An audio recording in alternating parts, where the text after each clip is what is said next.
When the town looked away, a woman beaten in the street, a town that turned its back, and the one man who refused to let her die alone. Before we begin, if you're watching from anywhere in the world, drop your city in the comments below. I want to see how far Elena's story travels. And if this story moves you, don't forget to hit that like button. Now, let's step back to 1871, to a dusty Texas town where mercy was rarer than water, and one woman's survival would change two broken lives forever. The dust tasted like iron. Elena Moore couldn't tell anymore if it was the dirt or the blood filling her mouth. Her cheek pressed against the street, rough planks biting into her skin, and somewhere above her a man was still talking. His voice carried the smooth certainty of someone who'd never been told no, never been stopped, never been made to answer for anything he'd done. "You see what happens," he said, loud enough for the whole town to hear, "when a woman forgets her place?" She couldn't see him, couldn't see much of anything except the warped grain of the boardwalk 6 inches from her nose and the dark spots spreading beneath her face. Her ribs screamed with every shallow breath. Her left eye had swollen shut. Somewhere during the beating she'd bitten through her lower lip, and now the split flesh throbbed in rhythm with her pulse. The September sun beat down on the back of her neck. Dry heat, merciless heat, the kind that baked the moisture from your skin and left you hollow. She'd stopped trying to get up after the third kick. "Anybody got something to say?" The man's boots appeared in her narrowing field of vision, expensive leather, polished despite the dust. Town boots. Rich man's boots. "Anybody here think this whore deserves better than she got?" Silence answered him. Not the silence of an empty street, but the thick, deliberate quiet of people who were there, watching, choosing to say nothing. Elena had lived in Stillwater, Texas for 11 months, long enough to learn that silence was its own kind of violence. Her husband had been dead for 10 of those months. Daniel Moore had arrived in Stillwater with dreams of building something, a mercantile, a life, a future for the wife he'd married back in Georgia before the war turned the world inside out. He'd been gentle and optimistic, traits that proved fatal in a town built on harder foundations. 3 weeks after they'd opened their small dry goods store, he'd confronted the wrong men about a debt they owed. They'd beaten him in the street, much like they were beating Elena now, and left him with injuries that turned septic in the unforgiving heat. He'd died holding her hand, apologizing for bringing her to this place. The store had gone to creditors within a month. Everything they'd owned, sold off, or seized. Elena had been left with nothing but the clothes she wore and a town that looked at widows the way vultures looked at dying cattle, as something to be circled, waited out, and eventually picked clean. She'd tried to find work, tried sewing, laundry, cooking. But Stillwater wasn't the kind of place that made room for women without men to speak for them. The respectable families didn't want her near their homes. The saloon owners wanted her for things she wouldn't do. And the men with money and power, men like Clayton Voss, whose boots now stood inches from her bleeding face, they wanted her to understand that a woman alone was a woman who belonged to whoever took her first. She'd told him no. She'd told him no when he'd cornered her behind the general store. Told him no when he'd offered her money to keep him company in the rooms above the saloon he owned. Told him no when he'd grabbed her wrist and told her she didn't have a choice. And she'd slapped him when he'd tried to kiss her anyway. That had been 2 hours ago. He'd left her there that first time, his face red with rage and something darker, and she'd thought maybe that was the end of it. She'd been stupid enough to hope. But Clayton Voss didn't forgive. And Clayton Voss didn't forget. He'd found her an hour later, walking toward the boarding house where she'd been staying on credit she couldn't pay. He'd been with 3 other men, friends, employees, it didn't matter. They all wore the same expression of casual cruelty, the look of men about to do something terrible and knowing no one would stop them. She'd tried to run, hadn't made it 10 feet. They'd dragged her into the middle of Main Street in broad daylight, and Clayton Voss had made a spectacle of it.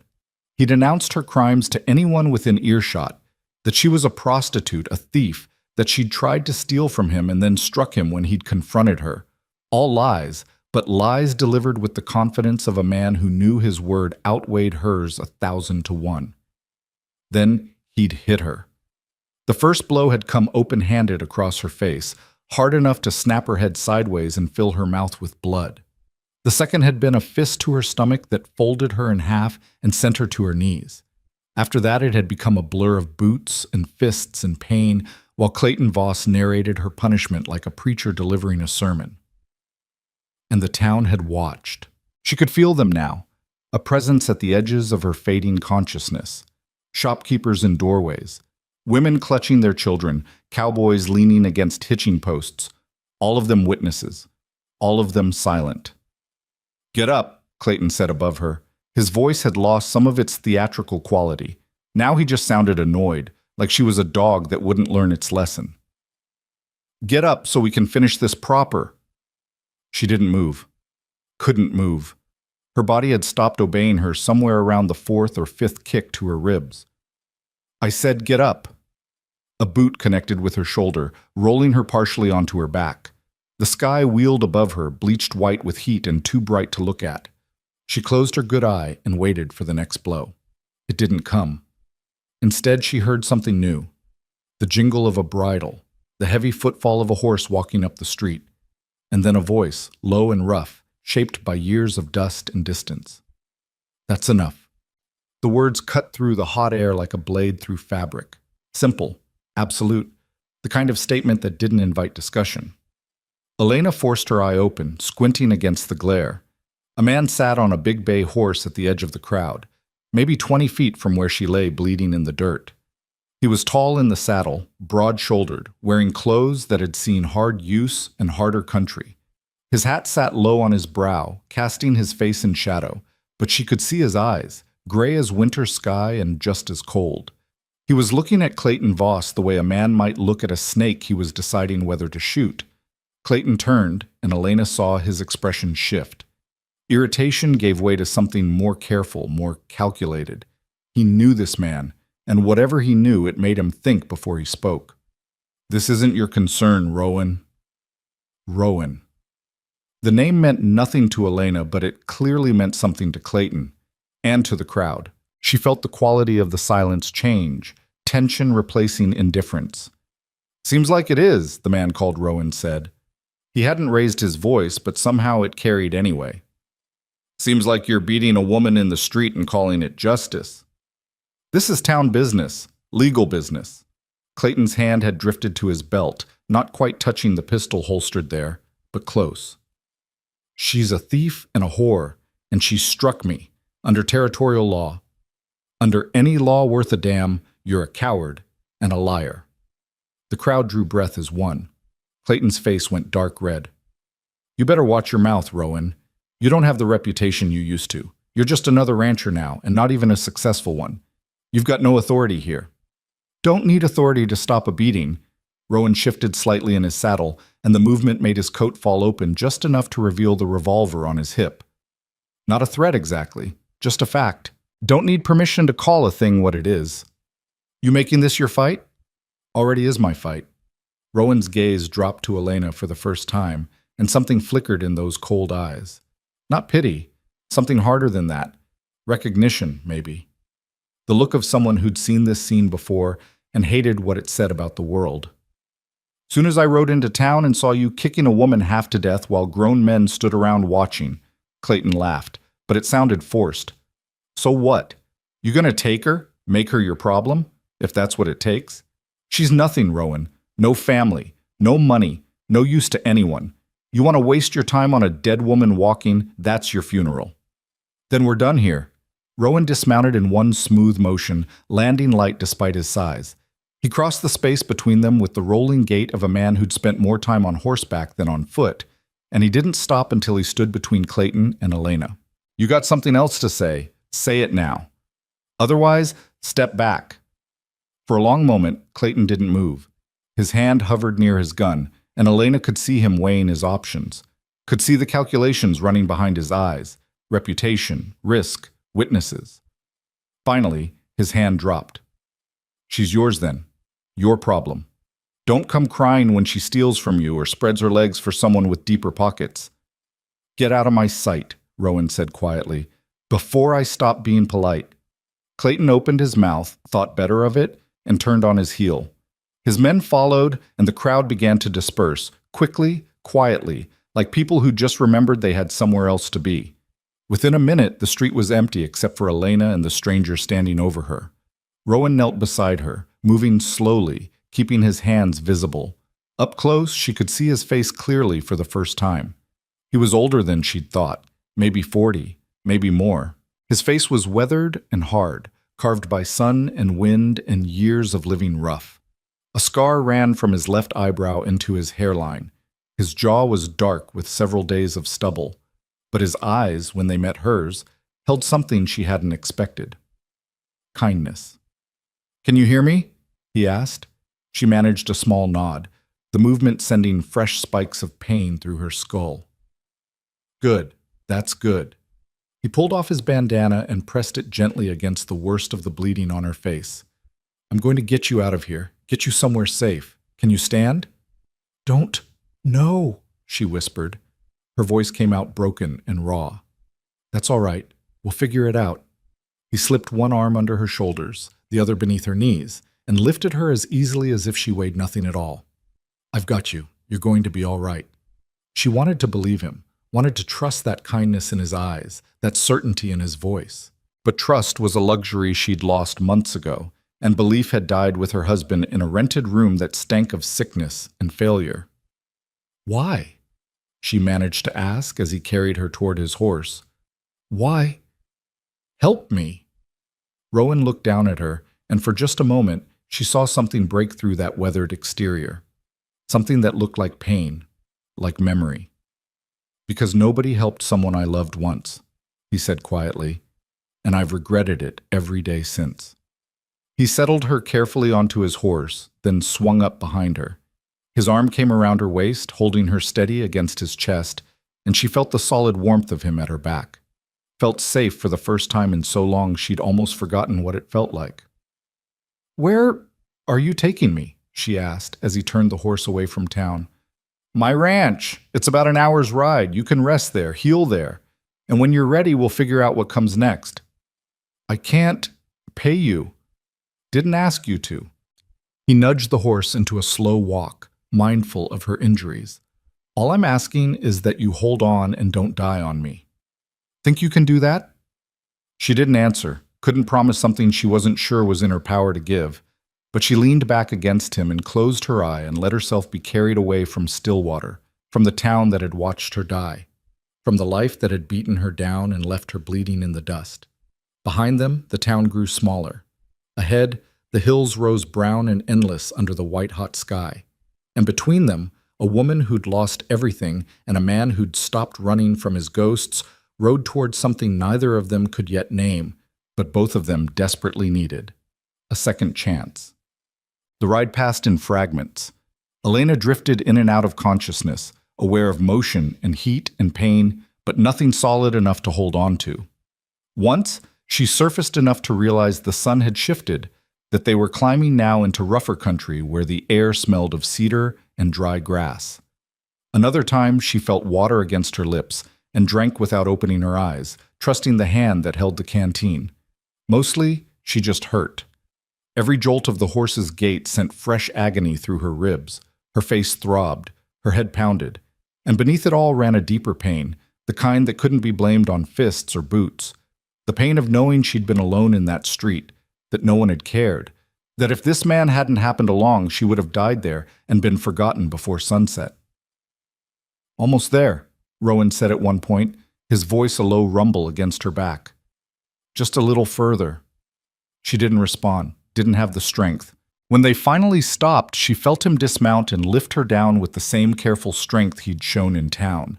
She forced her eye open and saw a house, simple, sturdy, built from rough-cut timber with a wide porch and a stone chimney. Beyond it, a barn and several outbuildings. Corrals holding horses. The bones of a working ranch, though one that looked like it had seen better days. "I know it's not much," Rowan said, carrying her toward the house. "But it's solid, and it's safe." He pushed through the front door into a large main room that served as kitchen, dining area, and living space all in one. The furniture was plain but well made. Everything was clean but sparse, like a place where someone lived but didn't quite inhabit. He carried her to a bedroom off the main room and laid her on a narrow bed with surprising gentleness. "I'm going to check your injuries," he said, lighting a lamp against the gathering dusk. "Some of them are going to need tending. I'll be as careful as I can, but it's going to hurt. Already hurts, she managed. I know. I'm sorry. He pulled a chair next to the bed and sat, then began carefully examining her face. His hands were rough with calluses, but gentle in their touch, and his expression remained neutral as he catalogued the damage. Broken cheekbone, maybe. Your eyes swollen shut, but I don't think there's permanent damage. Split lip's going to heal on its own. Your ribs are the bigger problem. He moved his attention lower, carefully probing through her dress at the places where Clayton's boots had connected. Each touch made her gasp, but he didn't stop until he'd checked every injury. At least 2 broken ribs, he said finally. Maybe 3. Nothing I can do about those except wrap them tight and tell you not to move much for the next few weeks. They'll heal, but they'll hurt like hell while they do. Everything hurts, she whispered. I know. He stood and crossed to a cabinet, returning with clean cloth, a basin of water, and a bottle of whiskey. This is going to hurt worse, but we need to get you cleaned up and those ribs wrapped, or you're going to heal wrong. For the next hour, Elena existed in a haze of pain, punctuated by moments of sharp, brilliant agony. Rowan worked with methodical efficiency, cleaning her wounds, wrapping her ribs, tending to every injury with the practiced ease of someone who'd done field medicine before. He offered her the whiskey twice, and both times she drank, coughing at the burn but grateful for the warmth that followed. When he was finally done, he covered her with a blanket and stood looking down at her with an expression she couldn't quite read. You should sleep now, he said. Tomorrow's going to be hard. You'll need your strength. Why are you doing this? The question came out barely above a whisper, but she had to ask, had to understand. You don't know me. Rowan was quiet for a long moment, his gaze distant. When he finally spoke, his voice carried the weight of old grief. I had a wife once, and a daughter. We lived in Kansas, had a farm. Not much, but it was ours. He sat back down in the chair, his hands clasped between his knees. There was a man in town, wealthy, connected, mean as a snake. He wanted our land, made us our offers. We said no. One day he and his men came while I was out checking fences. When I got back, he stopped, his jaw working. They'd burned the house, killed them both. My wife, she tried to stop them, tried to protect our daughter. The whole town knew who'd done it. But he had money and friends and lawyers, and I was just a farmer with a temper and no proof. No one would testify. No one would help. He walked free. Elena felt tears on her cheeks, though she couldn't remember starting to cry. I hunted him for 3 years, Rowan continued, finally caught up to him in Colorado, put a bullet in him, and watched him die. Then I ran. Changed my name, came to Texas, bought this land with money I'd saved from before. Built this place thinking I could leave it all behind. But you can't outrun what you've done. Can't outrun what you've lost. He looked at her then, and she saw the truth of it in his eyes.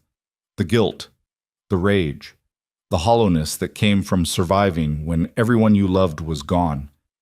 When I saw you in that street, he said quietly, I saw my wife, saw her dying while people watched and did nothing, and I knew I couldn't let it happen again.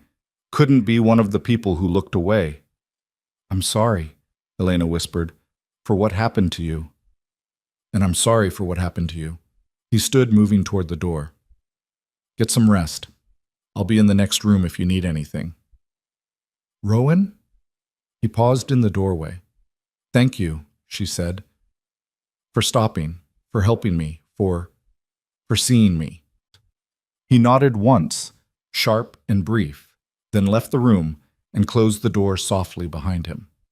Elena lay in the darkness, listening to the unfamiliar sounds of the ranch settling around her. Somewhere outside, a horse nickered. Wind sighed through the eaves, and in the main room she could hear the creak of a chair as Rowan sat down, keeping watch. She should have been afraid, should have questioned his motives, doubted his kindness, prepared herself to run at the first sign of danger, but she was too tired for fear, too broken for doubt. So instead, she closed her eye and let sleep take her, and for the first time in months, she didn't dream of dying alone in the dust. Morning came with birdsong and the smell of coffee. Elena woke slowly, swimming up through layers of pain toward consciousness. Every part of her body screamed protest when she tried to move, and for a moment she couldn't remember where she was or how she'd gotten there. Then it came back. The beating, the stranger, the ride. She forced her eyes open, both of them this time, though the left was still swollen nearly shut, and found herself in the small bedroom, morning light filtering through simple curtains. Someone had left a glass of water on the table beside the bed, along with a clean dress that wasn't hers. The door was open, and she could see into the main room where Rowan stood at the stove, his back to her, cooking something that made her stomach clench with sudden hunger.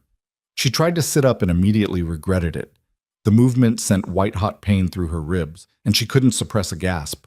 Rowan turned immediately, crossing the room in 3 long strides. "Easy," he said, his hands steadying her shoulders. "Don't try to move too fast. Those ribs need time." "I need to use the privy," she said, hating how weak her voice sounded. "I'll help you." He supported most of her weight as she stood, and together they made the slow, agonizing journey outside to the small building behind the house. He waited at a respectful distance, then helped her back inside and into a chair at the table. "How do you feel?" he asked, returning to the stove. "Like I was beaten in the street," she said, then added, "Sorry, that was honest." He glanced over his shoulder with something that might have been a smile. "And accurate. You're going to feel like hell for a while, but you're alive, and you're going to stay that way." He brought her a plate of eggs and bacon, along with fresh coffee. She ate slowly, each bite an exercise in pain management, but the food was good, and she was hungrier than she'd realized. "The dress," she said between bites. "Where did it come from?" "It was my wife's." He said it matter-of-factly, without emotion. "Been in a trunk for 8 years. Figured she'd want someone to get use out of it." Elena looked down at the simple cotton fabric. It was plain, practical, the kind of dress a frontier woman would wear for everyday work. "Thank you. I'll take care of it." "It's yours." Everything she had is just gathering dust anyway. They ate in silence for a while, and Elena found herself studying him in the morning light. He looked tired, like he hadn't slept much. His hair was dark brown going gray at the temples, and the lines around his eyes spoke of years spent squinting into sun and distance. He moved with the efficient economy of someone who'd learned not to waste energy on unnecessary motion. "What happens now?" she asked finally. Rowan set down his coffee. "That depends on you. You're welcome to stay here as long as you need to heal. After that, if you want to move on, I'll give you money and provisions for wherever you want to go. Or if you want to stay, I could use help around the place. I run cattle, but I'm doing most of the work myself. Could use someone to help with the house, the cooking, the 1,000 other things that need doing on a ranch." "You'd pay me?" "Room, board, and wages. Same as I'd pay any hand." Elena looked around the simple room, then back at him. "Why would you do that? You don't know anything about me." "I know you stood up to Clayton Voss. That takes courage." He met her eyes steadily. "And I know you didn't deserve what happened to you. That's enough." What if he comes looking for me?" "Then he'll deal with me." There was no bravado in the statement, just fact. "And if he's smart, he won't. Clayton's a bully, but he's not stupid. He knows I'm not someone he wants to push." "Because of Kansas? Because of what you did?" Rowan's expression hardened. "Because I've got nothing left to lose. That makes me dangerous in ways money and influence can't match." Elena absorbed this, turning it over in her mind. She should be afraid of this man, this stranger who'd killed before and admitted it without shame. Should be planning her escape as soon as she was strong enough. But looking at him now, seeing the grief he carried like a physical weight, she understood something fundamental. Caleb Rowan wasn't dangerous to her. He was dangerous for hers, and that made all the difference. "I'd like to stay," she said quietly. "If the offer's real." "It's real." "Then I accept, and I'll earn my keep. As soon as I'm able, "You'll heal first," he interrupted. "Then we'll talk about work. Right now, your only job is getting better." "I'm not used to being useless." "You're not useless. You're hurt. There's a difference." He stood, gathering the plates. "I need to check on the cattle today. I'll be gone most of the afternoon. You should rest. There's food in the cabinet if you get hungry, and water in the pitcher. Don't try to do anything stupid like cleaning or cooking. Just rest." You sound like you're used to giving orders, she said, a hint of challenge in her voice. He almost smiled. I'm used to people not listening to them, but I'm asking anyway. After he left, Elena sat at the table watching through the window as he saddled his horse and rode out toward the distant hills. The ranch spread around her in all directions, rough, dry country that would break anyone who wasn't tough enough to break it first. But there was a stark beauty to it, too. The way the morning light painted the hills gold, the way the wind moved through the grass like water, the sense of space, of distance from everything that had hurt her. She thought about Clayton Voss, about Stillwater, about the life she'd tried to build there and watched crumble. Part of her wanted to feel angry, to rage against the injustice of it all. But mostly she just felt tired. And for the first time in longer than she could remember, she felt something else too. Hope. Small, fragile, barely there, but real.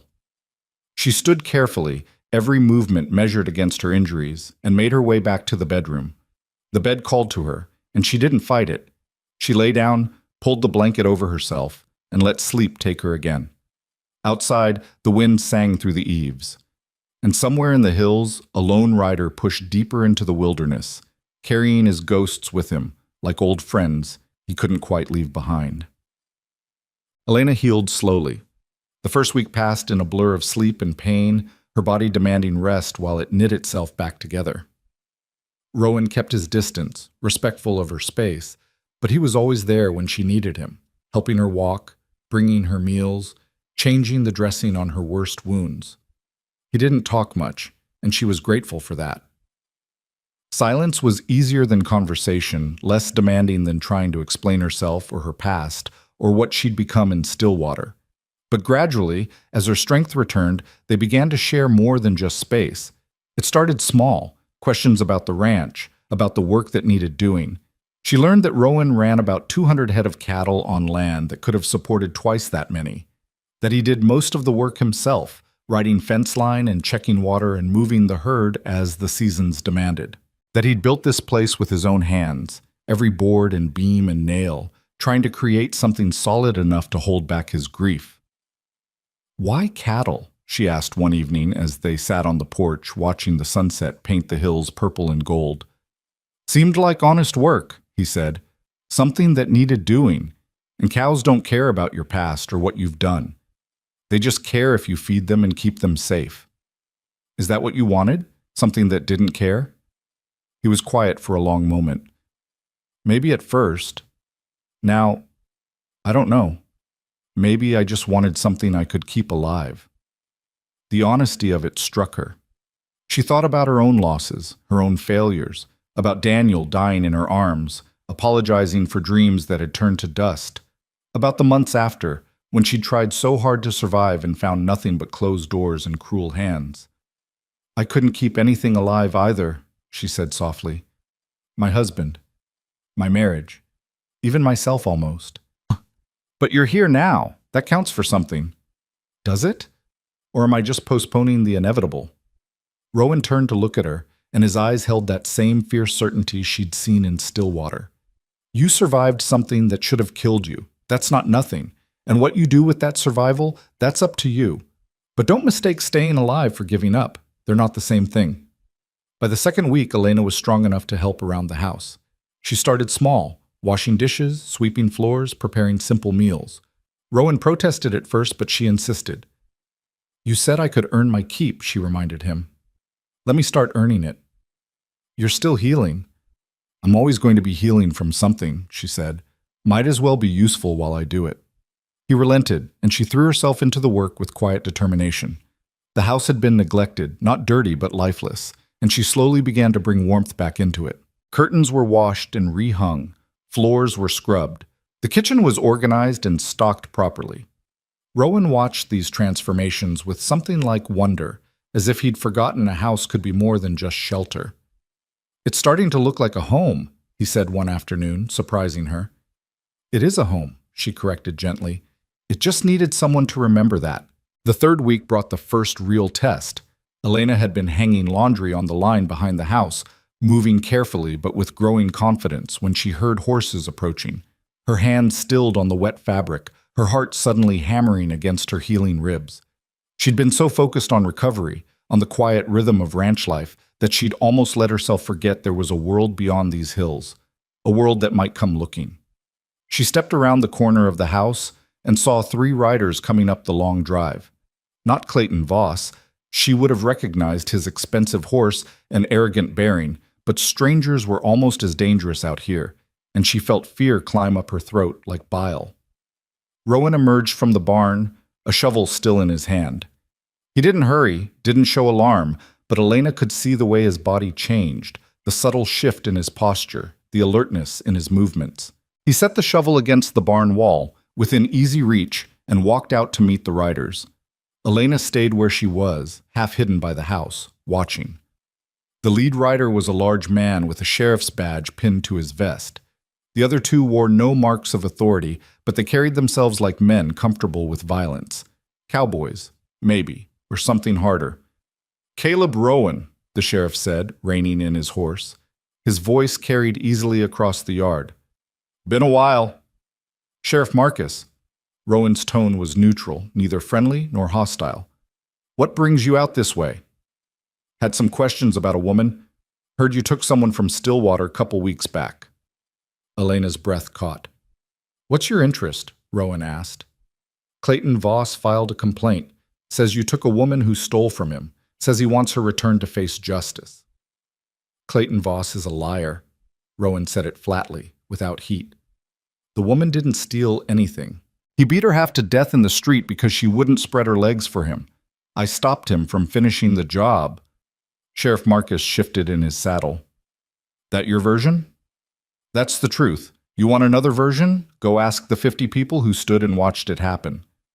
"Already did. Funny thing, nobody seems to remember it quite the way you tell it." "Funny thing about memory," Rowan said, "it gets real selective when a rich man's asking the questions." The sheriff's jaw tightened. "You always did have a mouth on you, Rowan. Got you in trouble before, as I recall." "I recall different. I recall getting in trouble for killing a man who needed killing. That still bother you?" "What bothers me is you thinking you're above the law. Law didn't help my wife. Law didn't help my daughter. Law stood aside and let them burn." Rowan's voice had gone cold, and Elena saw the sheriff's men shift nervously in their saddles. "So don't talk to me about law like it's something sacred.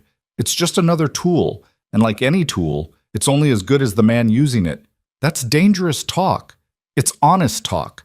Now you going to tell me what you really want, or are we going to keep dancing?" Sheriff Marcus looked past Rowan toward the house, and Elena knew he'd spotted her. She forced herself to stand still, to meet his gaze without flinching. "That her?" he asked. "That's Elena Moore. She works for me." "Voss says her name's Elena, all right. Says she's a prostitute and a thief." "Voss says a lot of things. Most of them are lies designed to cover up what he is, a man who thinks money gives him the right to hurt anyone weaker than him." "You willing to swear to that?" "In front of God and anyone who wants to listen." Rowan took a step forward, and something in the movement made all 3 horses dance nervously. "But here's what I'm not willing to do, Sheriff. I'm not willing to let you take her. She stays here, under my protection, until she decides otherwise, and anyone who's got a problem with that can take it up with me directly." The threat hung in the air between them, unmistakable. Sheriff Marcus studied Rowan for a long moment, and Elena could see him weighing options. Finally, he turned to look at her directly. "Ma'am," he called out, "you staying here of your own free will?" Elena's throat was dry, but she found her voice. "Yes?" "He treating you right?" "Better than anyone in Stillwater ever did." The sheriff nodded slowly, then turned back to Rowan. "Voss isn't going to like this." "Don't much care what Voss likes. He's got friends, influence. He's got money and meanness. Neither one impresses me." "You're making an enemy, Rowan." "Wouldn't be the first time." Rowan's hand hadn't moved toward his gun, but the possibility hung there like smoke. "We done here, Sheriff?" Marcus gathered his reins. "For now, but I'll be back if there's more complaints." "You know where to find me." The 3 men turned their horses and rode out, and Elena watched them until they disappeared over the first hill. Only then did she realize she was shaking. Rowan walked back to where she stood, his expression unreadable. "You all right?" "I brought trouble to your door," she said. "I'm sorry." Trouble was already here. Has been for 8 years. He looked at her steadily. "Question is, can you live with it? Because if Voss is making noise to the sheriff, he's not done with you, and that means he's not done with me either." "I could leave, go somewhere else. Somewhere he wouldn't find me." "You could. Or you could stay and let me handle it." "Why?" The word came out sharper than she intended. "Why would you do that? Risk everything for someone you barely know?" Rowan was quiet for a moment, his gaze distant. When he spoke, his voice was soft but certain. "Because you deserve better than running for the rest of your life. And because I'm tired of good people getting hurt while bad ones walk free. That's not a good enough reason to make an enemy of a man like Voss. It's the only reason that matters." He turned toward the barn, then paused. "You want to leave, Elena. I won't stop you. I'll give you money and a horse and supplies, and I'll wish you well. But if you stay, we do this together. No more apologizing. No more thinking you're a burden. You're not. You're someone who got dealt a bad hand and deserved better, and I can help with that, if you'll let me." She watched him walk away, her mind churning. Every instinct told her to run, to disappear before the situation got worse. She'd already lost one man to this country's casual cruelty. Watching another one die for her sake would be unbearable. But something else pushed back against that fear. Something that had been growing since the day Rowan lifted her from the dirt in Stillwater. The possibility that she didn't have to run anymore. That she could stand and fight with someone who actually gave a damn whether she lived or died. That night over dinner, she broke the silence between them. "I want to stay," she said, "but I need to know what I'm staying for. What happens if Voss comes here? What happens if he brings men?" Rowan set down his fork and looked at her directly. "Then we deal with it. That's not an answer." "It's the only answer I've got." He leaned back in his chair. "I can't promise you safety, Elena. Can't promise this ends well. What I can promise is that I won't let anyone hurt you without going through me first. And I can promise that whatever comes, you won't face it alone. You're talking about killing. If it comes to that, yes. That doesn't frighten you?" His laugh was bitter. "Killing stopped frightening me in Kansas. What frightens me now is standing by and doing nothing while someone gets hurt. That's the devil I can't live with anymore." Elena absorbed this, the weight of it settling over her. "I don't want you to die for me. And I don't want you to die at all, so we'll just have to make sure neither of those things happen." She almost smiled. "You make it sound simple." "It is simple. Staying alive is the complicated part." The conversation ended there, but something had shifted between them.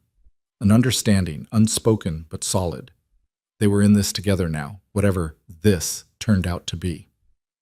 Over the following days, Elena threw herself into work with renewed purpose. She wasn't content just to keep house anymore. She wanted to understand the ranch, to learn how it functioned, to be useful in ways that went beyond cooking and cleaning. Rowan taught her to ride properly, patiently correcting her seat and her hands until she could handle a horse without fear. He showed her the boundaries of the property, the water sources, the places where the cattle liked to gather. He taught her to read weather and the color of the sky and the behavior of the animals, to know when a storm was coming before the first clouds appeared. "Why are you teaching me all this?" she asked one afternoon as they rode the fence line, checking for breaks. "Because you should know," he said simply. "This is your home now, same as mine. You should know how to take care of it." "You really mean that, don't you? That it's my home?" "I don't say things I don't mean." She was quiet for a moment, watching the way he sat his horse, easy and natural, like he'd been born to it. "Can I ask you something?" "Go ahead." "What was her name? Your wife?" Rowan's hands tightened on the reins, but he didn't look away. "Sarah. And our daughter was Emma. She was 6 when they died." "Tell me about them." He was silent for so long she thought he wouldn't answer. Then slowly he began to speak. "Sarah was strong. Stronger than me in most ways that mattered. She could outwork any man on the farm, but she never lost her gentleness, never let the hard country make her hard." His voice softened. "Emma looked just like her, same dark hair, same eyes. She used to follow me everywhere, asking questions about everything. Why do chickens have feathers? Where does the wind come from? Why is the sky blue? He paused. I didn't always have good answers, but I tried. What happened to the man who killed them? I told you, I found him, put a bullet through his heart. Do you regret it? No. The answer came without hesitation. I regret that I wasn't there to protect them. I regret that justice meant nothing to anyone but me, but I don't regret making him pay for what he did. Elena thought about Clayton Voss, about the beating, about the town that had watched and done nothing. Sometimes I think about going back there, to Stillwater, walking into that saloon and putting a bullet through him myself. Would it make you feel better? I don't know. Maybe. Or maybe it would just make you like him, turn you into someone who solves problems with violence. Like you did? Yes, he said quietly. Like I did. And I'm telling you, Elena, it doesn't fix anything. It doesn't bring anyone back. It doesn't make the pain go away. All it does is add more ghosts to the ones you already carry. Then what do? Just let him win? We survive. We build something better. We prove that people like him don't get to define who we are or what we become. He looked at her then, and his eyes were fierce. That's the only revenge that matters, living well despite what they did, becoming someone they couldn't break. They rode in silence after that, but Elena turned his words over in her mind, examining them from every angle. Part of her wanted to reject them, to hold on to her anger like a weapon. But another part, the part that was beginning to heal, recognized the truth in what he said. Surviving wasn't enough. She had to live. A week later, reality came calling again. Elena was in the garden behind the house, a small plot she'd started clearing, planning to plant vegetables before winter came, when she heard a horse approaching fast. She straightened, her hand going instinctively to the small knife she now carried at her belt, and saw a rider coming hard up the road. Not the sheriff this time. A younger man, lean and weathered, wearing the clothes of a working cowboy. He pulled up in front of the house just as Rowan came out, a rifle already in his hands. "Caleb Rowan?" the man called, breathing hard. "That's me. Name's Tom Fletcher. I worked for the Circle D Ranch south of Stillwater." He dismounted, clearly exhausted. "I rode all night to find you." "What's happened?" Fletcher glanced at Elena, then back to Rowan. "Clayton Voss bought up the Circle D 3 days ago, paid twice what it was worth, then started firing anyone who wouldn't swear loyalty to him personally. I was one of the ones who refused." He took a shaky breath. "Before I left, I overheard him talking with some men he brought in from New Mexico. Hard men, Rowan. The kind you hire when you want something done and don't care how dirty it gets." "What did you hear?"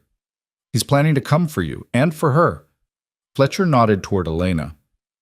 "Says he's going to make an example, show the whole territory what happens to people who defy him." Rowan's expression didn't change, but Elena saw his knuckles whiten on the rifle. "When?" "Soon, maybe a few days. He's gathering men first, making sure he has enough to get the job done." Fletcher met Rowan's eyes. "I don't know you, sir, but I know what Voss is, and I couldn't stand by knowing what he's planning without warning you. You took a risk coming here. Some things are worth the risk." Fletcher looked at Elena again, and she saw something like shame in his eyes. "I was in Stillwater that day. I saw what he did to you, ma'am, and I didn't stop it, didn't even try. I've had to live with that these past weeks, and I don't like the man I saw in the mirror." He turned back to Rowan. "So I'm here now. If you'll have me, I'd like to help however I can."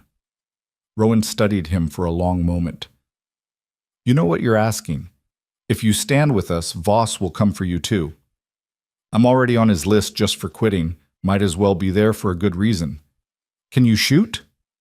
"Well enough." "Can you take orders?" "Better than I can give them." Rowan nodded slowly. "All right then. Put your horse in the barn and come inside. We need to talk about what's coming." As Fletcher led his exhausted horse away, Elena moved close to Rowan. "How many men do you think Voss will bring?" "Hard to say. If he's smart, enough to be sure of the outcome. 10, maybe. Maybe more. And we're 3. 3's better than 2, and we've got the defensive position." He looked at the ranch spread around them, and Elena could see him already calculating angles and approaches. This place was built to defend. Stone walls, good sight lines. If we're smart about it, numbers won't matter as much as you'd think. You sound like you've done this before. I have. More times than I care to count. He met her eyes. I'm not going to lie to you, Elena. This is going to be bad. People are going to get hurt. Maybe killed. If you want to leave, now's the time. Fletcher can take you north, get you somewhere safe. No, she interrupted. I'm staying. Elena, I'm staying, she repeated, her voice stronger. This is my home. You said so yourself. And I'm done running from men like Clayton Voss. If he wants me, he can come and take me, but I'm not making it easy. Rowan looked at her for a long moment, and something shifted in his expression. Pride, maybe, or recognition. Then we'd better get ready.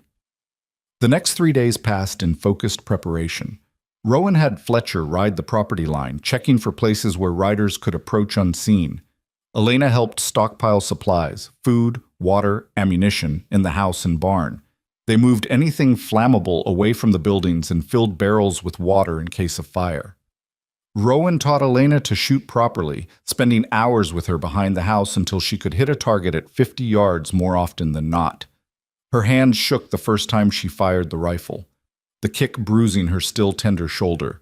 But she gritted her teeth and kept at it until the weapon felt less like a foreign object and more like a tool she could actually use.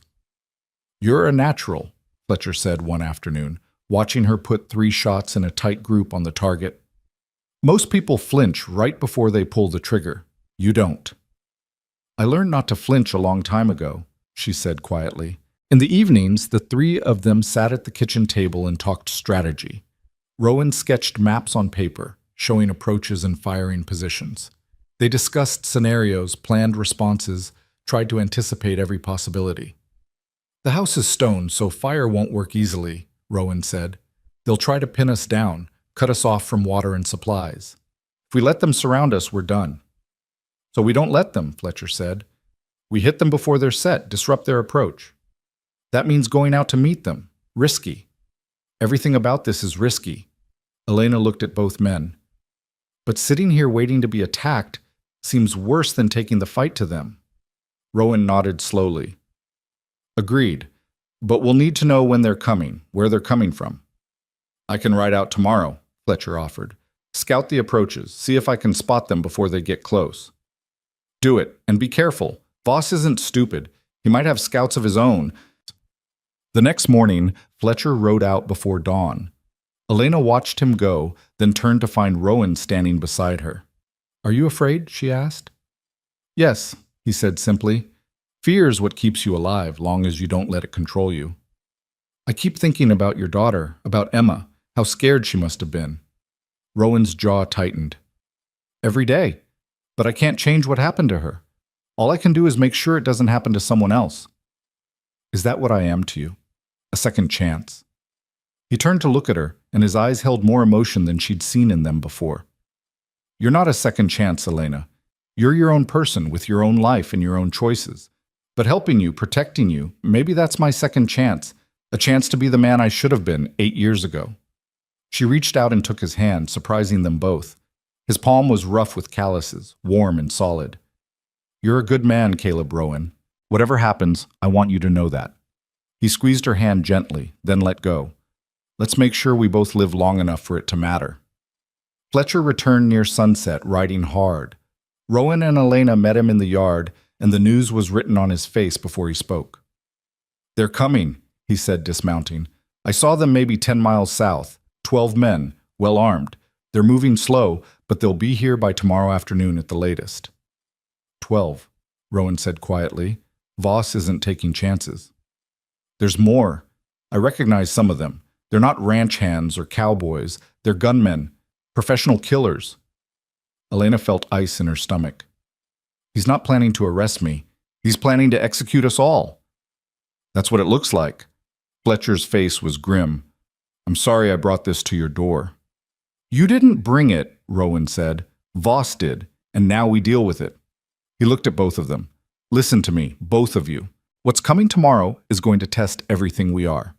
You're going to be scared. You're going to want to run. But if we stand together, if we're smart and careful and brave, we have a chance.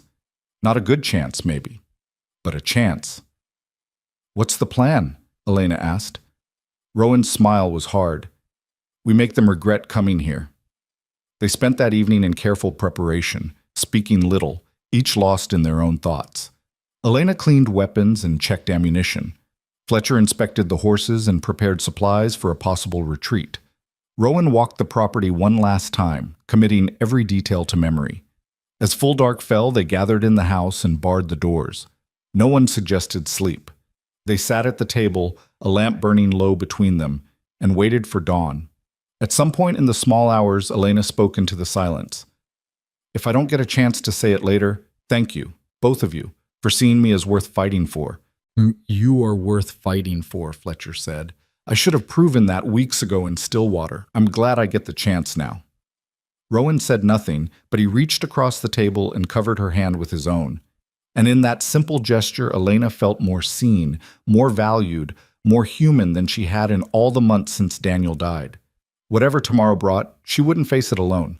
And somehow, that made all the difference. If you or someone you know is having a difficult time, free support is available. Find resources. Dawn came cold and clear, the sky bleeding from black to gray to pale gold. Elena stood at the window watching the light spread across the hills, her rifle resting against her shoulder.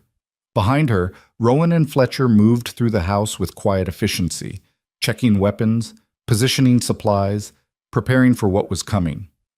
She hadn't slept. None of them had. But exhaustion felt distant now, held at bay by the sharp clarity that came with knowing everything was about to change. Coffee's ready, Fletcher said, appearing at her elbow with a tin cup. The smell of it was strong and bitter, real cowboy coffee boiled hard enough to strip paint. Thank you. She took it, grateful for the warmth against her palms. How long do you think we have? Hour, maybe 2, depends on when they broke camp. He looked out the window beside her. Beautiful morning for what's coming. Is it always like this? This waiting? Worst part of any fight. Once it starts, instinct takes over. But the waiting, that's when your mind tries to kill you with all the things that could go wrong. Elena took a sip of coffee, letting the heat of it ground her. I'm not afraid of dying. Not anymore. I should have died in Stillwater. Everything since then has been borrowed time. That's a dangerous way to think. Maybe. But it's also freeing. Voss took everything from me except my life. And I've decided he doesn't get that either, not without a fight. Fletcher studied her with something like admiration. Rowan was right about you. You've got iron in you.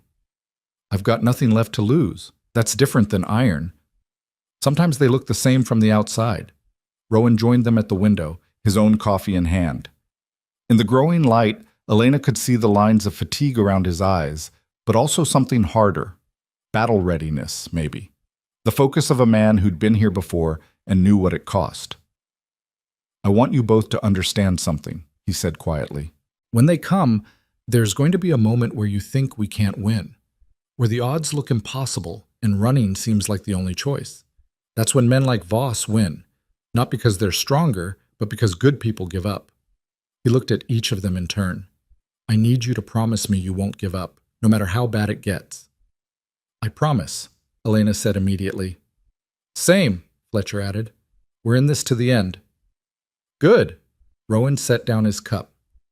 Then let's make sure that end isn't today. They took their positions as the sun climbed higher. Rowan placed Fletcher in the barn loft with a rifle, giving him a clear view of the main approach. Elena he stationed in the house at the front window, where the stone walls would provide the most protection. He himself took position on the porch, partially concealed behind a water trough he'd reinforced with extra planking. Remember what I taught you, he told Elena before taking his place. Breathe steady, aim center mass. Don't waste ammunition on shots you're not sure of. And if things go wrong, if they breach the house, you run out the back and you ride for town. You get to the federal marshal in Austin and you tell him what happened here. I'm not leaving you. You will if I tell you to. That's the deal, Elena. You follow my orders or this doesn't work. She wanted to argue, but she saw the steel in his eyes and knew he meant it. All right, but it won't come to that. No, he agreed. It won't. He squeezed her shoulder once, a brief touch of reassurance, then moved to his position. And they waited. The riders appeared just after 9, a dark line against the brown hills to the south. Elena counted them as they came closer. 12, just as Fletcher had said. They rode in a loose formation, confident and unhurried, men who knew they had the numbers and didn't expect serious resistance. Clayton Voss rode at the front, recognizable even at a distance by his expensive horse and the way he sat his saddle like a king surveying his domain. Seeing him again sent a jolt of pure rage through Elena's chest, so strong it made her hand shake on the rifle. "Steady," Rowan called softly from the porch. "Don't let him see he gets to you." Elena forced herself to breathe, to find the calm center Rowan had taught her during their practice sessions. The anger was still there, burning hot beneath her ribs, but she controlled it now instead of letting it control her. The riders stopped about 100 yards out, just beyond easy rifle range. Voss dismounted, handed his reins to one of his men, and walked forward alone. He stopped at what he probably thought was a safe distance and called out, "Caleb Rowan, I know you can hear me." Rowan stood slowly, keeping the water trough between himself and Voss. "I hear you." "Then you know why I'm here. Send out the woman and we'll settle this peacefully. No one needs to die today." "You're right about that. Turn around and ride back to Stillwater, and we can all go on living." Voss laughed, the sound carrying clear across the distance. "You always did have a sense of humor, but you're not in a position to make demands. I've got 12 men. You've got, what, you and maybe 1 or 2 others? Those aren't winning odds." "Depends on how you define winning. I'm planning to still be standing when this is over. Can you say the same?" "I can say I'm a patient man, but my patience has limits." Voss's voice hardened. "The woman is a criminal. She assaulted me, stole from me, and fled justice. I have every right to take her back to stand trial." "You have every right to go to hell," Rowan shot back. "Elena Moore stays here, under my protection, and anyone who tries to take her answers to me." Big words from a has-been killer hiding behind stone walls. Not hiding, waiting. There's a difference. Voss was quiet for a moment, and Elena could almost see him recalculating. "You really want to die for a woman you barely know? A woman who's nothing to you?" "She's more than nothing. She's someone who deserves better than what you did to her. And I'm someone who's done standing aside while men like you hurt people because you can." Noble. Stupid, but noble. Voss turned and walked back toward his men, calling over his shoulder. "Last chance, Rowan! Send her out, or we come in and take her." "Come ahead!" Rowan's voice rang out hard and clear. "But you better bring more men!" Voss mounted his horse, and Elena saw him gesture to his men. They spread out, forming a wide arc around the ranch buildings. Professional tactics. These weren't cowboys or ranch hands. Fletcher had been right. These were hired guns who knew their business. "Here we go," Rowan said quietly. "Remember, controlled fire. Make every shot count." The first shot came from one of Voss's men, a ranging shot that kicked up dirt 20 feet short of the house. Testing. Seeing where the defenders were positioned, Fletcher answered from the barn loft, and one of the riders jerked backward in his saddle. Not a killing shot, but enough to make the man wheel his horse away, clutching his shoulder. "First blood to us," Fletcher called. The response was immediate and overwhelming. Voss's men opened up with a ragged volley, bullets thudding into the stone walls of the house and the wooden beams of the barn. The sound was deafening, a continuous crack and whine of lead-seeking flesh. Elena ducked below the window, her heart hammering. She'd been in the war, had heard gunfire before, but never directed at her, never with the specific intent to kill. The reality of it was different than any preparation could be, more viscous, more personal, more terrifyingly real. "Elena!" Rowan's voice cut through the noise. "Pick your targets. Don't waste ammunition!" She forced herself to rise, to sight down the rifle barrel at the men spread across the yard. One rider was moving closer, using his horse as cover while he advanced on the house. Elena led him slightly, just as Rowan had taught her, and squeezed the trigger. The rifle bucked against her shoulder. The rider's horse reared, and the man tumbled from the saddle. He scrambled for cover behind a water barrel, and Elena couldn't tell if she'd hit him or just spooked his mount. No time to wonder. Another rider was circling toward the barn. She tracked him, fired, missed, adjusted, fired again. This time the bullet caught him in the leg and he went down hard, his horse bolting. "Good shooting," Rowan called.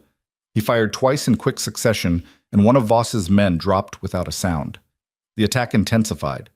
Voss's men had figured out the defensive positions now and were concentrating their fire, trying to pin down the defenders while others moved closer. Elena saw two men sprinting toward the barn, using the angle of the building to avoid Fletcher's field of fire. "Fletcher!" she screamed. "Two on your left!" His rifle barked twice and both men stumbled. One went down completely. The other made it to the barn wall, out of Fletcher's line of sight. "I've got one at the base," Fletcher yelled. "Can't get an angle." Rowan swore and shifted position, trying to draw a bead on the man. But moving exposed him, and bullets immediately chewed into the water trough, sending splinters flying. The man at the barn wall produced something from his coat, a bottle with a rag stuffed in the neck. Elena's blood went cold. Fire. They were going to burn them out. She didn't think, just acted. She stood, sighted, and fired in one smooth motion. The bottle exploded in the man's hand, kerosene splashing across him. He screamed and dropped, rolling in the dirt to extinguish flames that weren't yet burning. "Nice shot!" Rowan's approval was fierce, but they were being pushed back. Voss's remaining men, 8 now, maybe 9, had found cover and were maintaining steady fire. And they had patience. They didn't need to charge. They could just wait, pin down the defenders, and pick them off one by one. "We can't stay defensive," Fletcher called from the barn. "They'll just wear us down." Rowan knew it too. Elena could see the calculation in his eyes, the terrible arithmetic of siege warfare. "All right," he said finally. "We go to Plan B." "What's Plan B?" Elena asked. "We make them think they're winning." He explained quickly. They would cease fire, make it seem like they were conserved ammunition or pinned down. Wait for Voss's men to get confident and move closer, then hit them hard when they were exposed. "It's risky," Fletcher said. "If they rush us, then we're dead anyway. At least this way we control the engagement." Rowan looked at both of them. "On my signal, we stop shooting, no matter what. Let them think they've got us." The silence when they stopped firing was eerie. For a long moment, nothing happened. Then Elena heard Voss's voice calling orders, heard men moving, boots crunching on gravel and dirt. She pressed herself against the wall beside the window, rifle ready, and prayed this would work. Voss's men advanced cautiously at first, then with growing confidence when no shots came from the house or barn. Elena could see them through the window, 4 men moving toward the house, 3 toward the barn, spread out but exposed. "Now!" Rowan shouted. All 3 defenders opened fire at once. At close range against exposed targets, the effect was devastating. 2 of the men advancing on the house went down immediately. A third took a bullet in the chest and staggered back, dropping his rifle. The 4th dove for cover, but Rowan's second shot caught him before he made it. Fletcher was equally effective. 2 men dropped near the barn, and the third retreated, firing wildly. But the victory was short-lived. The man Elena had shot earlier, the one behind the water barrel, had used the distraction to circle around. He burst through the back door of the house while Elena was focused on the window, his pistol already drawn. Time seemed to slow. Elena saw him, saw the gun coming up, knew she couldn't bring the rifle around fast enough. Her mind registered these facts with crystal clarity, along with the absolute certainty that she was about to die. Then Rowan was there, moving faster than a man his size should be able to move. He hit the gunman from the side, driving him into the wall. The pistol discharged, deafening in the enclosed space, the bullet plowing into the ceiling. They went down together, a tangle of limbs and violence. The gunman was younger, faster, but Rowan fought with the desperate savagery of a man defending something he couldn't afford to lose. He got his hands on the man's throat and squeezed, his face a mask of controlled fury. The gunman clawed at Rowan's eyes, his face going purple. His legs kicked, his body thrashed. And then, suddenly, he went still. Rowan held on for another 5 seconds, making sure, then released him and stood. His hands were shaking. "You all right?" Elena asked, her voice not quite steady. "Yeah." He picked up the dead man's pistol and handed it to her. "Keep this, just in case." Outside, the shooting had stopped. Elena moved cautiously to the window and saw the remaining men, only 3 now, retreating toward their horses. Voss was screaming at them, trying to rally them, but the fight had gone out of them. They'd come expecting easy prey and found wolves instead. "They're running," Fletcher called from the barn. "Let them go," Rowan ordered. "We've made our point." But Voss wasn't running. He sat his horse at the edge of the property, staring at the house with an expression of pure hatred. Even at this distance, Elena could feel the malevolence radiating from him. "This isn't over, Rowan," he shouted. "You hear me? This isn't over." "It is for today," Rowan called back. "And if you're smart, it's over for good. Next time I won't let you leave." Voss wheeled his horse and galloped after his men, and within minutes they were gone, leaving 6 bodies in the yard and silence in their wake. Elena's legs went weak. She sat down hard on the floor, the pistol slipping from her nerveless fingers. The adrenaline that had sustained her through the fight was draining away, leaving her hollow and shaking. Rowan came and knelt beside her. "Hey, look at me." She raised her eyes to his face. "You did good," he said quietly. "Real good. You kept your head, made your shots count, probably saved Fletcher's life with that warning. You should be proud." "I killed people," she whispered. "You defended your home, defended yourself. That's not murder, Elena. That's survival." "Will it always feel like this?" "Like what? Like I want to throw up and scream and cry all at the same time?" His expression softened. "Yeah, probably. And that's how you know you're still human. The day it stops bothering you is the day you need to worry." Fletcher came in through the front door, his rifle over his shoulder. His shirt was torn and there was blood on his sleeve, but he was grinning. "We did it. We actually did it." "We survived the first round," Rowan corrected, but Voss meant what he said. "This isn't over." "So what do we do?" Rowan stood, his jaw set. "We take the fight to him. We end this before he can come back with more men and more firepower." Elena looked up at him. "You mean go to Stillwater?" "I mean finish what we started. Voss thinks he's untouchable because he's rich and connected. Time to show him that money doesn't stop bullets." "That's a suicide mission," Fletcher said. "He'll have the whole town on his side. He'll have the people too afraid to stand against him. But fear only works until someone calls the bluff." Rowan looked at both of them. "I'm going. Tonight. With or without you. But I'd rather it be with." Elena stood, ignoring her shaking legs. "I'm going. Elena, I'm going," she repeated. "This is my fight as much as yours. More, maybe. And I'm done letting other people fight my battles." Fletcher sighed. "Well, I've come this far. Might as well see it through to the end." He managed a wry smile. "Besides, somebody's got to keep you two from getting killed." "Then we'd better prepare," Rowan said. "We ride at sunset, and when we get to Stillwater, we're going to give Clayton Voss a choice. Leave the territory for good, or face justice, real justice." They spent the afternoon in grim preparation. Bodies had to be moved, weapons had to be cleaned and reloaded, horses had to be readied. The work was hard and necessary, and it kept Elena's mind from dwelling too much on what they were about to do. As the sun began its descent toward the western hills, painting the sky in shades of blood and gold, the 3 of them stood in the yard and looked at each other. "Last chance to back out," Rowan said. "Not a chance," Elena replied. Fletcher just shook his head and checked his pistol. "All right then." Rowan swung into his saddle and Elena and Fletcher did the same. "Let's go finish this." They rode out as the light failed, 3 figures against the gathering dark, heading toward a town that had turned its back on justice and a man who thought himself above consequence. Behind them, the ranch stood silent and strong, a testament to what could be built when people refused to surrender to cruelty. Ahead, Stillwater waited, and before the night was through, one way or another, accounts would be settled.